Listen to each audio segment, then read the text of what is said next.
വാവള്ളി വരപൂജ്യം. വാവള്ളി വരപൂജ്യത്തിലേക്ക് എല്ലാ പ്രേക്ഷകർക്കും സ്വാഗതം. വെറുതെ അല്ല പഠിപ്പ് കഴിഞ്ഞ ആളുകൾ പെട്ടിയും കിടക്കയും ഒക്കെ എടുത്തോണ്ട് നാട് വിടുന്നത്. ഇവിടെ എന്തിനാ നിൽക്കുന്നത്? മണ്ണപ്പ ചുട്ട് കളിക്കാനോ? നിൽക്കുന്ന സ്ഥലത്ത് നിന്നിട്ട് രക്ഷയില്ലെന്ന് കണ്ടാൽ ആരാണെങ്കിലും ഒന്ന് കളം മാറ്റി ചവിട്ടും. എങ്ങാനും രക്ഷപ്പെട്ടാലോ അല്ലേ? ഈ കാലത്ത് ഒരു ജോലി തേടുക എന്ന് പറഞ്ഞാൽ എവറസ്റ്റ് കീഴടക്കും പോലെയാണ്. ജോലി ചെറുതോ വലുതോ എന്നുള്ളതല്ല, എല്ലാ ജോലിക്കും അതിൻ്റെതായ മഹത്വമുണ്ട്. ജോലി അതിലാണ് കാര്യം. മക്കൾ രക്ഷപ്പെടുമ്പോൾ മാതാപിതാക്കൾ കൂടിയല്ലേ രക്ഷപ്പെടുന്നത്, ആ കുടുംബം കൂടിയല്ലേ രക്ഷപ്പെടുന്നത്. അതുകൊണ്ടല്ലേ പരമാവധി പണിയെടുത്ത് പിടിച്ചു നിൽക്കാൻ നോക്കുന്നത്. എന്നാൽ പ്രതീക്ഷയോടെ നേടിയെടുത്ത ജോലി പെട്ടെന്ന് ഒരു ദിവസം നഷ്ടപ്പെടുന്നു എന്നോർക്കുക, എന്തൊരു ബുദ്ധിമുട്ടായിരിക്കും. അപ്പോൾ ഉള്ളിലുണ്ടാവുന്ന ഒരു തരം വേദനയുണ്ടല്ലോ, പറഞ്ഞറിയിക്കാൻ പറ്റാത്ത ഒന്നാണത്. പറഞ്ഞു വന്നത് നമ്മുടെ കേരളത്തിലെ തന്നെ കാര്യമാണ്. വാർത്തകളൊക്കെ കാണുന്നവരായിരിക്കുമല്ലോ നിങ്ങൾ, അപ്പോൾ അറിഞ്ഞു കാണൂ ഇതും. കൊച്ചിയിലെ കോറോ ഹെൽത്ത് എന്ന അമേരിക്കൻ കമ്പനിയിൽ കൂട്ട പിരിച്ചുവിടൽ. വെണ്ടയ്ക്ക മുഴുപ്പിൽ പത്രത്തിലടക്കം വന്ന വാർത്തയാ. ഇത് കാണുമ്പോൾ നിസ്സാരമെന്ന് തോന്നാം, തലക്കെട്ട് വായിച്ച് അടുത്ത പേജിലേക്ക് പോയെന്നും വരാം. പക്ഷേ കുടിക്കാനെടുത്ത കഞ്ഞിയിൽ പാറ്റ വീണ അവസ്ഥയാണ്. പെട്ടെന്നൊരു ദിവസം സുപ്രഭാതത്തിൽ 800 പേരെയാണ് പിരിച്ചുവിട്ടത്. അതും യാതൊരു മുന്നറിയിപ്പും ഇല്ലാതെ. പ്രവർത്തനം അവസാനിപ്പിക്കുന്നെങ്കിൽ കമ്പനി നിശ്ചിത ദിവസം മുന്നേ നോട്ടീസ് സർക്കാരിന് നൽകണമായിരുന്നു എന്നാണ് ലേബർ കമ്മീഷണർ പറഞ്ഞത്. 800 പേരെയാണ് പിരിച്ചുവിട്ടത്. നിയമാനുസൃതമല്ല. തൊഴിൽ നിയമപ്രകാരവും ലേബർ കോഡ് പ്രകാരവും നിബന്ധനകൾ പാലിച്ചിട്ടുമില്ല. വെള്ളിയാഴ്ചത്തെ ചർച്ചയിൽ കമ്പനി ബോർഡ് പ്രതിനിധി എത്തിയില്ലെങ്കിൽ തൊഴിൽ വകുപ്പ് നിയമ നടപടി സ്വീകരിക്കും.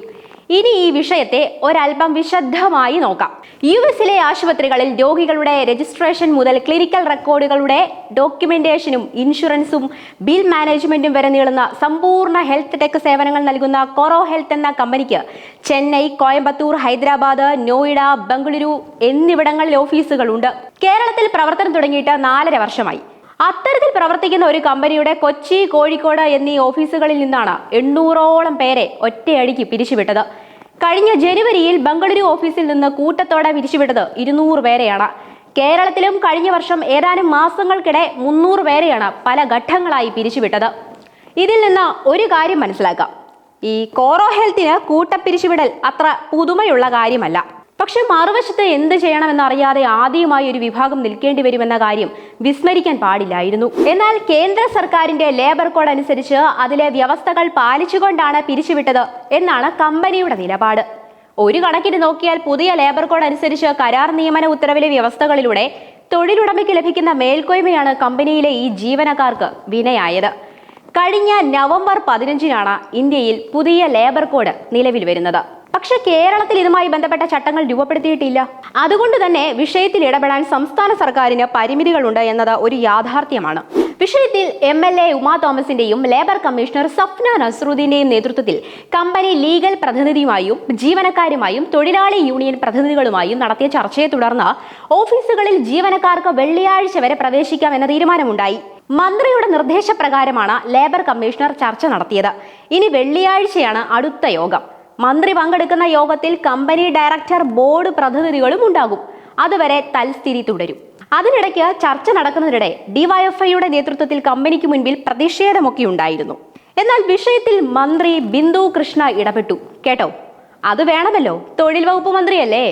നിയമപരിധിക്കുള്ളിൽ നിന്നുകൊണ്ട് കേരള സർക്കാർ ഇടപെടും എന്നാണ് മന്ത്രി പറഞ്ഞത്. ഈ കമ്പനിയുടെ പ്രാദേശിക നിയമോപദേഷ്ടാവാണ് കഴിഞ്ഞ ദിവസം ചർച്ചയ്ക്കെത്തിയത്. തൊഴിൽ മന്ത്രിയുമായി കമ്പനി പ്രതിനിധികൾ വെള്ളിയാഴ്ച ചർച്ച നടത്തും വരെ കൊച്ചിയിലും കോഴിക്കോടും ജീവനക്കാരെ ഓഫീസിൽ പ്രവേശിപ്പിക്കാമെന്ന ധാരണയാണ് ഉണ്ടായിരുന്നതെന്ന് സംസ്ഥാന സർക്കാർ അവകാശപ്പെട്ടിരുന്നു. എന്നിട്ടോ ജീവനക്കാർ എത്തിയപ്പോൾ പാലാരിവട്ടത്തെ ഓഫീസ് അടഞ്ഞു കിടക്കുന്നു. തൊഴിൽ വകുപ്പ് ഓഫീസർ എത്തി ജീവനക്കാരുടെ ഹാജർ രേഖപ്പെടുത്തി. വെള്ളിയാഴ്ച വരെ ഇത് തുടരുമെന്ന് ജില്ലാ ലേബർ ഓഫീസ് പറയുകയും ചെയ്തു. ഇനി അഥവാ അടുത്ത ദിവസത്തെ ചർച്ചയിൽ പരിഹാരമായില്ലെങ്കിലോ? വിഷയത്തിൽ കേന്ദ്രത്തിന്റെ ഇടപെടൽ തേടുന്ന കാര്യം ആലോചിക്കുമെന്നാണ് മന്ത്രി ബിന്ദു കൃഷ്ണ പറഞ്ഞത്. ഒരു 1.5 പണിയല്ലേ കമ്പനി കൊടുത്തത്. അതുകൊണ്ട് തന്നെ പ്രതിഷേധം സമാധാനപരമായി തുടരുമെന്നാണ് ജീവനക്കാർ പറയുന്നത്. കുറച്ച് മനുഷ്യത്വപരമായി ചിന്തിക്കേണ്ട കാര്യം എന്തെന്ന് വെച്ചാൽ, നിലച്ചിരിക്കാതെ ജോലി നഷ്ടപ്പെട്ടപ്പോൾ, വരുമാനമില്ലാതായപ്പോൾ ഒരു കുടുംബത്തിന്റെ അല്ല പല കുടുംബങ്ങളുടെ സമാധാനമല്ലേ പോയത്. യഥാർത്ഥത്തിൽ കേന്ദ്ര സർക്കാരും കേരള സർക്കാരും ഇത്തരത്തിൽ അതിഗൗരവമേറിയ വിഷയത്തിൽ ശക്തമായ നടപടി സ്വീകരിക്കുകയാണ് വേണ്ടത്. കൃത്യമായ നടപടി സ്വീകരിക്കുമ്പോൾ മാനുഷികത കൂടി പരിഗണിക്കണം എന്നേ പറയാനുള്ളൂ. വാവള്ളി വരപൂജ്യത്തിന്റെ ഈ അധ്യായം ഇവിടെ പൂർണ്ണമാകുന്നു. നന്ദി. വാവള്ളി വരപൂജ്യം.